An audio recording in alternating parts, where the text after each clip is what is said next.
Amis internautes, salam alaikum. Veuillez vous abonner sur votre chaîne Dakar Plus et n'oubliez pas d'activer la cloche de notification. Vous aurez des informations en temps réel ici au Sénégal et à l'extérieur.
mbokk yi comme ni ngeen ko gisee noonu ñu ngi fii ci Cap Manuel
léegi du ma jéem a essayé mooy sama passé bu xol.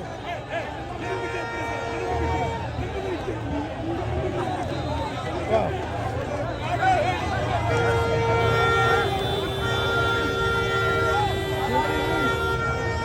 ma dugg si si ñoom dama gis safari bi ma avancé.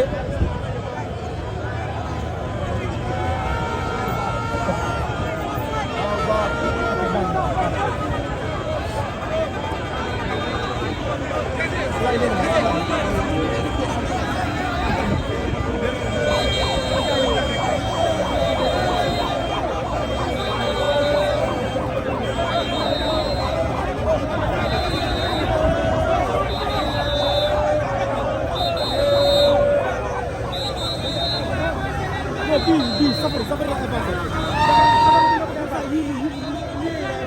mën nga bëgg a avancé waaw léegi mais du ma ci application yooyu. dama ci application yooyu.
waaw mbokk yi comme ni ngeen ko gisee noonu ñu ngi fii en direct Kër Sonko après sa libération comme ni ngeen ko gisee nii ñu ngi dawee fu nekk di ñëw ñu ngi nii di dem ba ci buntu këram comme ni ngeen ko gisee noonu Sonko yegsi na buntu këram dafa mel ni Sonko yegsi na buntu këram.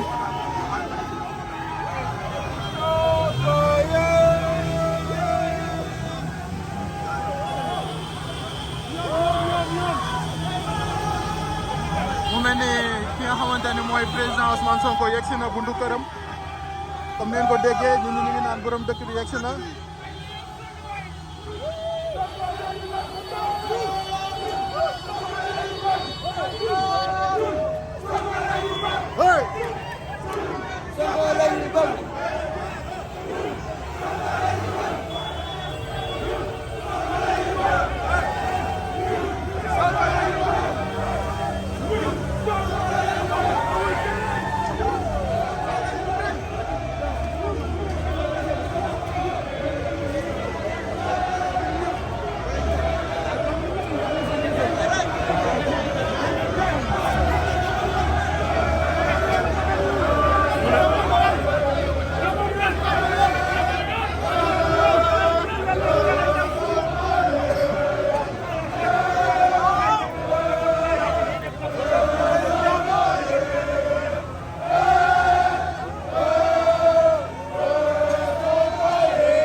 tappalekat yi tey bu ñu nelaw complotkat yi tey bu ñu nelaw ñun ñoo am mbette tey patriote waaye ñoo am mbette ñoom tey duñu nelaw ñoom tey dinañu tiit li nga xamante ne mooy loolu ok di ko tey Sonko rek Sonko rek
Sonko ko moom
Amis internautes, salam alaikum. Veuillez vous abonner sur votre chaîne Dakar Plus et n'oubliez pas d'activer la cloche de notification. Vous aurez des informations en temps réel ici au Sénégal et à l'extérieur.